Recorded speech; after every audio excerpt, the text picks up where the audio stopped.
Take a look at this script font. Isn't that lovely? It's beautiful, and it comes from this Remington Personal Riter. This is a 1960s. I don't know the exact date. The serial number is either a CY or a GY. There is a little bit of scratching around there, so I can't tell if it was a C or a G. I couldn't find anything on the typewriter database, which is what I use most, with anything with that serial number. And the other personal writers that I could find did not have that serial number. So I don't have a lot of information on this particular one. But I will do a tutorial video here just so you guys can see how this performs, how it looks. Well, right now I've got the carriage lock on, so let's just go ahead and start. If you've got one, pull it out. Even if you have a different serial number, it's going to operate very, very similarly, if not exactly the same. But the serial number to start off with is down here. You just flip it over and it's on the back of the frame, and that's where you will find your serial number. I should have drunk some water, but oh well. And then over here on the right side is a metal lever, and you just, I need to move mine forward because my carriage was locked, and so now my carriage is released. And I'm also going to pop open the top so you guys can see the inside. Now, Remingtons use specialty spools, so don't lose your spools. They actually should be somewhat built in to that. I don't even think you can take that bottom piece out, but there is a metal ring that goes in there. Don't lose that either. So basically you have to hand roll your ribbon onto your spools, or you can take that ring off and hand roll ribbon. If you want us to do that, you can send us your rings and we'll roll it. You use the custom ribbon option on our website. Okay, so I'm going to put this back on. And what you do, you'll see these little tab pieces that are sticking out, and you kind of have to stick it in this hole. You come down at an angle, line it up with the hole, and then snap it down. Okay? And to move your carriage, there's small levers right here, one on the right, one on the left. You just pull that in, doesn't matter which one.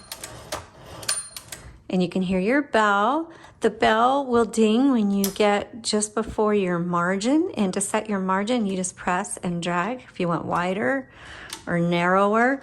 When I do these videos, I always have narrow margins. And I know for some of you that kind of throws you off and you wonder why my margins are so narrow.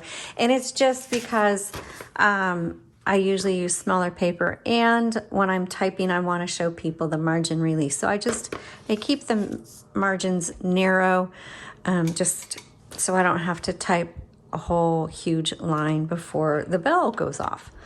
Okay, so back here you've got your paper holder. I'll leave that up. And then you'll see some other pieces up here.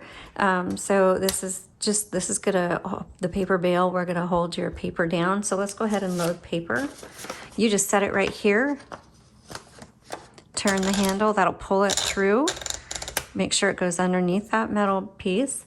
And then if it's crooked for some reason, I always come up until the two ends meet, and you can see it's slightly crooked. So I'm gonna pull that paper release lever. It's this one right here. It's on the right side. I'm going to straighten it out, re-engage it, and then I'll come back down. Over here on the left side, there's a metal lever with right next to a 1, 2, and 3. That is your line selector. So when you hit your return handle, this is your return handle. It's going to bring you back to the beginning of the line, but it's also going to advance a line.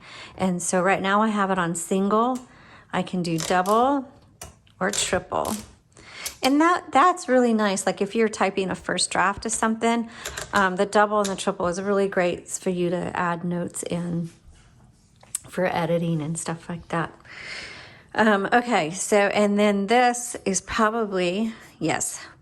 So when you turn the handle, it clicks every line. But sometimes you want something just in between that. And so there's two ways you could do that. There's a button on this left handle. It's kind of like a silver piece. If you push that in, that's kind of gives you a variable spacing. You could also do this one up here, but I suspect this one also releases it so you can take it out. I don't do any of that. That's all my husband. So I usually don't mess around with these levers that release the platen, because even if I took it out, I wouldn't know how to put it back in. Okay, so let's go ahead and do some typing. I've got my margins set. Got single line going. We already looked at the inside. You've got your keys down here, and we're going to show you how to do tab, margin release, and then I'll show you the backspace as well. Okay, so I'm just going to type for a little bit here.